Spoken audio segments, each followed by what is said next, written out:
C'était le samedi 1er mars 2025 que l'Université Congo avait marqué une étape significative dans son développement avec le lancement officiel des travaux d'asphaltage de la route Louvaka et l'instauration d'un service électrique fiable. Professeur Germain Kounamaba. Cet événement a été rehaussé par la présence du député national de la circonscription de Mbanza-Ngungu, Pierre Ntsumbu Muntu-Kalavo, qui avait témoigné de son engagement envers les projets des institutions.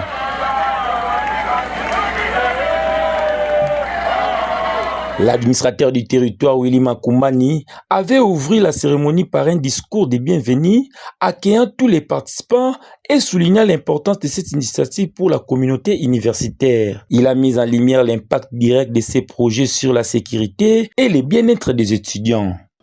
La cérémonie de ce jour marque un tournant dans la vie de notre chère université, la grande université Congo.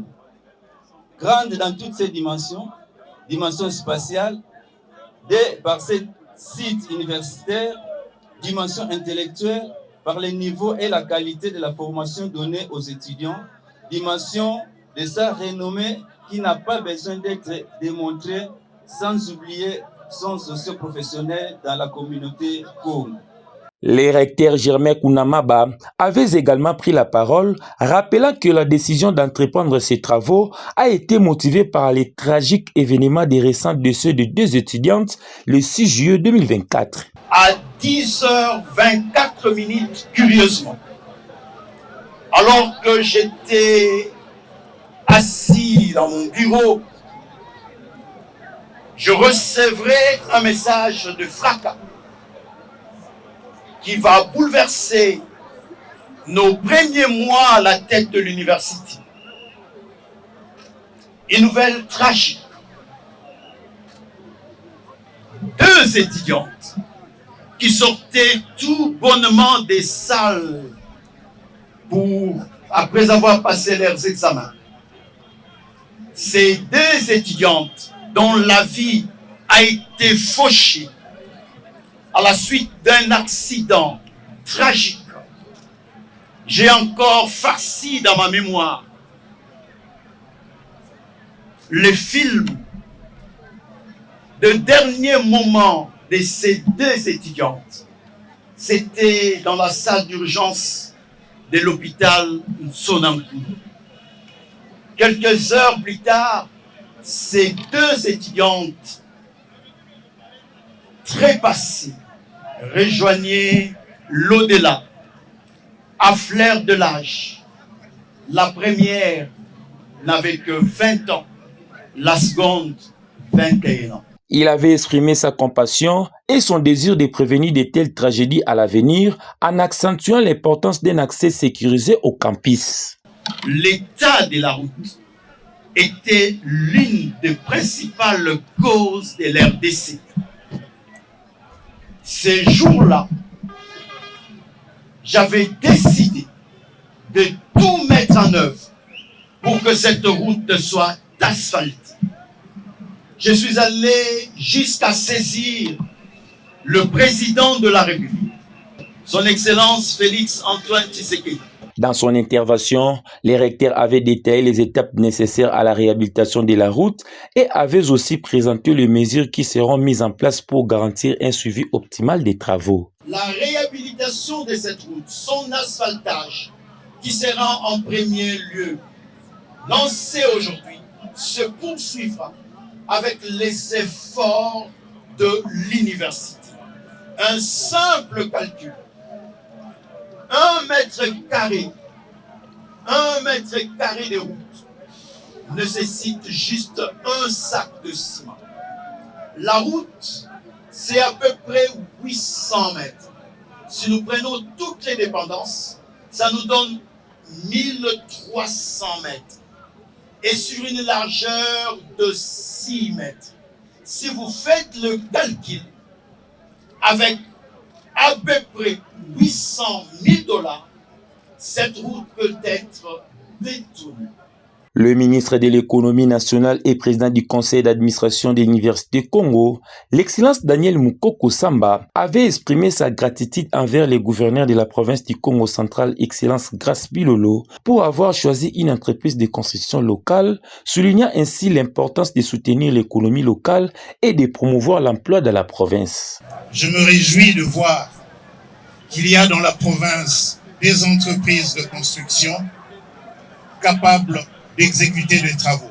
Les scènes habituelles que nous avons coutume de voir, les entreprises chinoises construisant nos routes, ces scènes devraient progressivement appartenir au passé. Ce matin, je me suis arrêté sur le site de Mbanza, Luango, où l'Université Congo a démarré les travaux de construction de la faculté de médecine. Et ces travaux sont exécutés par une entreprise basée à Kisantu, Winner Construction. Donc 2 entreprises basées dans la province qui exécutent des travaux publics. Monsieur le gouverneur, soutenez ces entreprises. Les ministres avaient également exprimé sa solidarité avec nos frères de l'Est de la République démocratique du Congo qui traversent des moments difficiles à raison de l'insécurité et des conflits. Nous nous réunissons aujourd'hui à un moment particulier. Un moment où le pays est agressé, où la souveraineté de notre pays est mise en cause. Le président de la République, Son Excellence Félix Antoine Tshisekedi Tshilombo, nous a demandé de demeurer les Congolais debout. Debout contre l'agression, debout pour l'unité nationale. Ces gestes témoignent d'une volonté de cohésion nationale et de soutien aux populations touchées par la guerre. Ce qui se passe à Goma, ce qui se passe à Bukavu, ce qui se passe à Bunagana, à Tchanzu, ce qui se passe dans les territoires de Rutshuru, de Massissi, concerne tous les Congolais, y compris vous et nous, ressortissants de la province du Congo central. Et en ce moment difficile, nous devons tous rester mobilisés pour la seule cause de défendre l'intégrité de notre territoire national, la souveraineté de notre pays, mobilisés derrière le chef de l'État, commandant suprême des forces armées de la République démocratique du Congo. Aucun centimètre carré de ce pays, nous légué par nos ancêtres, ne devrait être cédé à qui que ce soit.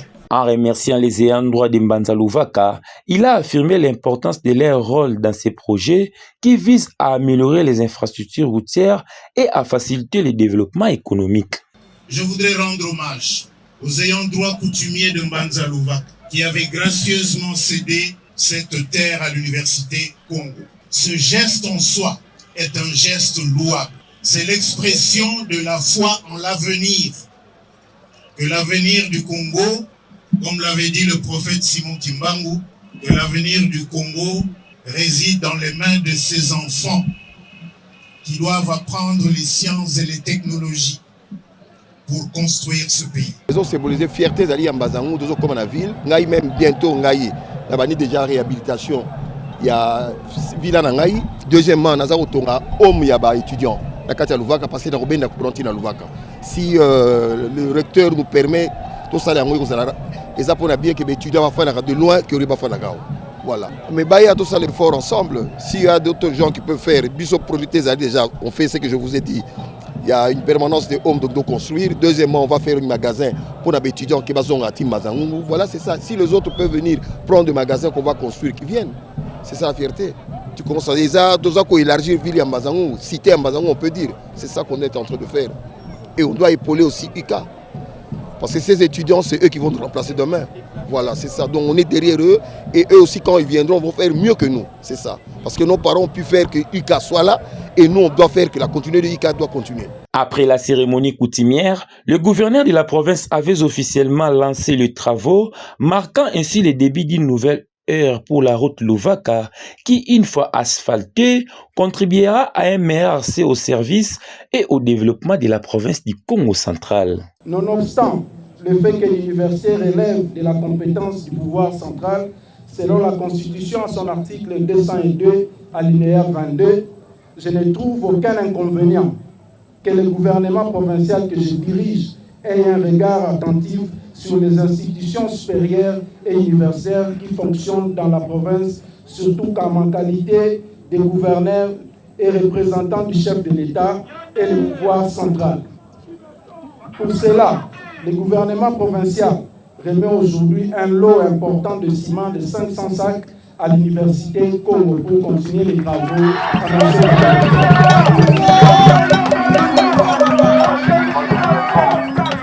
J'ai saisi de cette opportunité pour lancer des travaux de la route reliant la nationale numéro 1 au site universitaire Congo. Dans le même esprit, l'exécutif provincial les ira pas sur le moyen pour appuyer les travaux de poursuite de la construction de l'université Congo. Cet engagement vaut pour toutes les institutions d'enseignement supérieur et universitaire de notre chère et belle province. L'histoire de la République nous renseigne que la province du Congo central est le berceau de l'université en République démocratique du Congo, même le berceau de l'éducation en Afrique centrale. Pour vous en convaincre, l'université a commencé à Kisantu dans la province du Congo central. La première école primaire de l'Afrique centrale, dénommée Saint-Luc, se trouve à Mwanda, non loin de la plage dans la province du Congo central. Mesdames et messieurs, il ne reste plus qu'à rappeler que les milieux universitaires sont strictement apolitiques. Ils constituent les temples de la science et de la recherche qui doivent rimer avec la conscience en vue d'un service à la société. Ne l'oublions jamais.